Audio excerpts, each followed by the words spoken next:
네, 세상을 연결하는 뉴스 뉴스브리지입니다. 2022년이 이제 며칠 남지 않았습니다. 올해는 우리의 다양한 문화 콘텐츠들이 세계적으로 사랑받는 한 해였죠.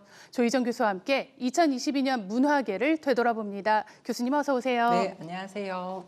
네, 2022년 국내 문화 콘텐츠 산업계 키워드로 한번 정리를 해볼까요? 예, 키워드를 크게 두 개를 뽑아봤습니다. 네. 우선 알파벳으로 K, 다 예상을 하실 텐데요.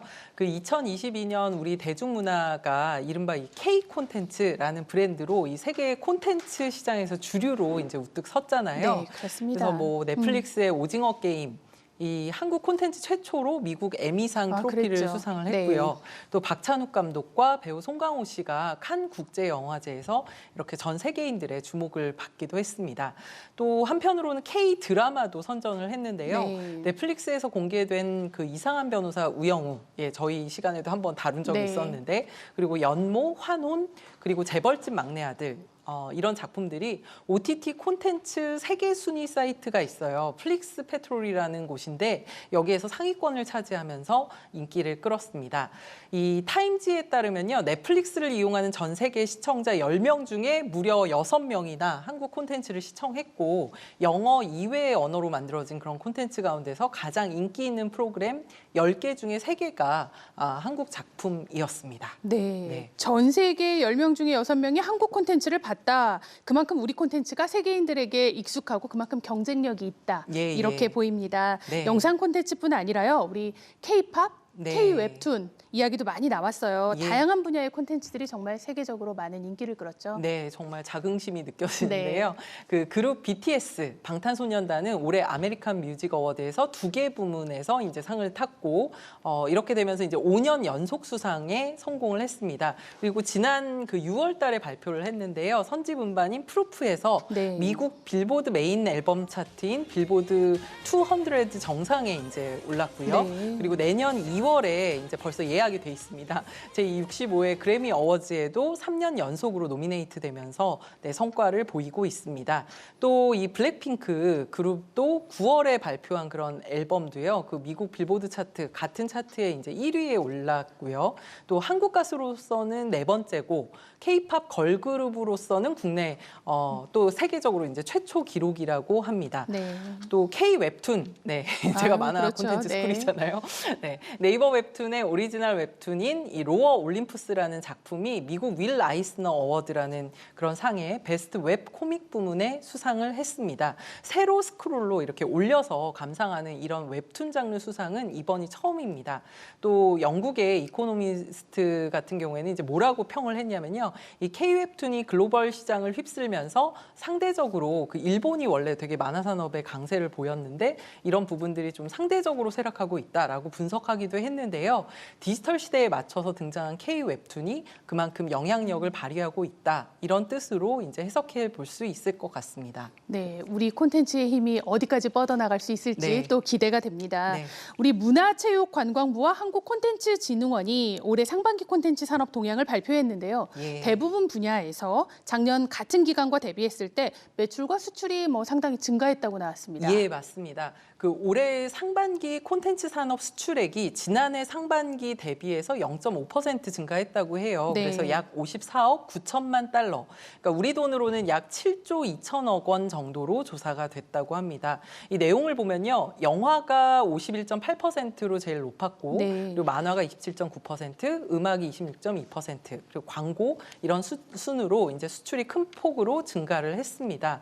특히 영화 같은 경우에는요. 수출뿐 아니라 매출액도 58.1%라는 그런 가장 큰 폭의 그런 증가율을 보였는데요.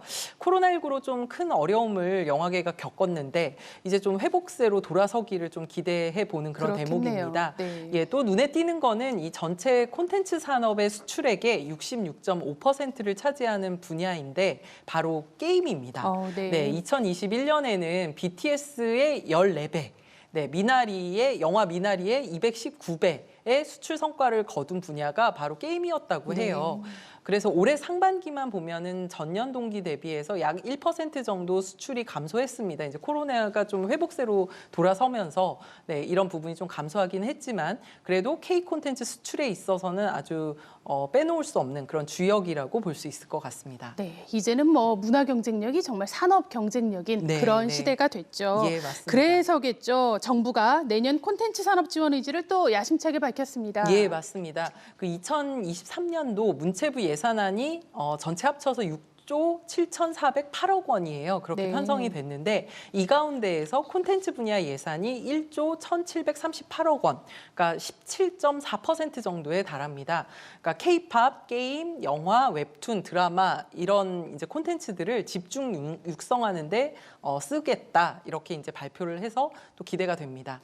네, 또 한번 살펴보면요. 올해의 콘텐츠들의 특징 가운데 하나가 플랫폼의 경계가 허물어진다라는 그쵸. 점인 것 같아요. 네, 네, 네. 뭐 웹소설이나 웹툰이 드라마화 또 영화화되는 거는 뭐 흔한 일이고 네. 이제는 게임이 되기도 하고요. 또 게임이 그대로 웹툰이 되기도 하고 이런 상황이 됐습니다. 네, 맞습니다. 최근 방금 말씀하시는 걸 이제 증명하는 좋은 사례가 지난주에 이제 종방한 드라마 재벌집 막내 아들일 네. 텐데요. 사실 원작 웹소설은 수년 전에 한 4년 전쯤이었나? 네, 그때쯤에 이제 웹소설 플랫폼에서 대성공을 거뒀습니다. 그랬는데 이 원작 판권이 팔려서 올해 드라마로 제작됐고요. 네. 웹툰도 함께 서비스가 되고 있습니다. 이번 이제 드라마가 흥행하면서 다시 사람들이 웹소설도 찾아보고 웹툰도 함께 보고 이렇게 이제 즐기는 현상들이 생겨나고 있는데요. 이런 것들을 보면 이제 부가가치가 막대할 것으로 그렇게 예상이 되죠. 그래서 이제 K에 이어서 사실 두 번째로 네. 뽑은 그런 두 번째 키워드가 키워드. 네. 예, IP입니다. 그러니까 콘텐츠와 콘텐츠 산업 근간에는 이 콘텐츠 IP 지적재산권의 이제 줄임말인데요.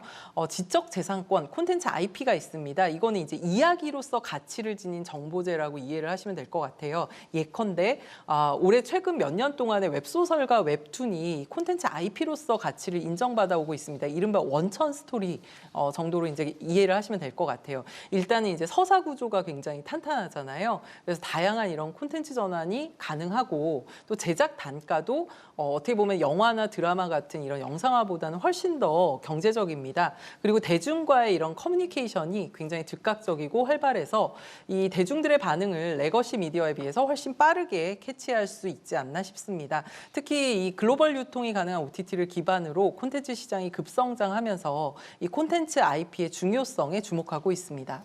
네, 아무래도 뭐 OTT 이 플랫폼 얘기를 빼놓을 수가 없죠. 네, 네, 네. 이렇게 콘텐츠 소비 형태가 바뀌면서 생긴 변화가 아닐까 이런 생각도 듭니다. 예, 맞습니다. 이전에는 이 제작 단계부터 콘텐츠 포맷을 정했는데 이제는 이제 원천 IP를 먼저 개발하고 여러 포맷으로 이제 만드는 이런 식의 이제 논의가 이루어지고 있습니다. 이런 움직임이 자연스럽게 이제 산업계의 변화로도 이어지고 있는데요. 기업 간의 어떤 인수합병이라든지 제휴한다든지 협력을 강화해서 IP를 확보하고 발굴하고 투자 제작하고 유통까지를 이제 주도한다라고 보시면 될 것 같아요. 그리고 또 이 중소 콘텐츠 제작사가 아예 이 IP 확보에 나서겠다 해서 수익 극대화에 나서는 경우도 눈에 띕니다. 그러니까 드라마 우영우라든지 아니면은 아까 언급했던 재벌집 막내 아들 네. 같은 경우에도 이 제작사가 공동 투자해서 권리와 수익을 나누기로 한 그런 사례이기도 합니다. 네, 한동안 우리 문화 콘텐츠 업계가 또 전망이 밝을 것 같습니다. 네, 네. 우리 마지막으로요, 남은 과제 한번 짧게 짚어주시죠.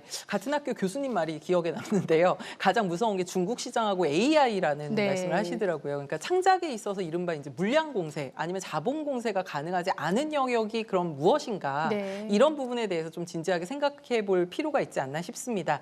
이 답이 다양한 이제 콘텐츠 산업 분야에서 각자 찾아보셔야겠지만 공통적으로는 역시 이 모든 콘텐츠의 기본, 창작의 본질이 어디에서 나오는가 이 부분에 대해서 조금 고찰해 보고 어떤 지원이 필요한지 이런 부분들을 좀 고민해 봐야 할 것 같습니다. 네, 이제 2022년이 저물어 갑니다. 네. 우리 내년에도요, 새해에도 다양한 우리 콘텐츠 세계 무대에서 만날 수 있기를 기대하겠습니다. 예. 네, 오늘 말씀 잘 들었습니다. 네, 감사합니다.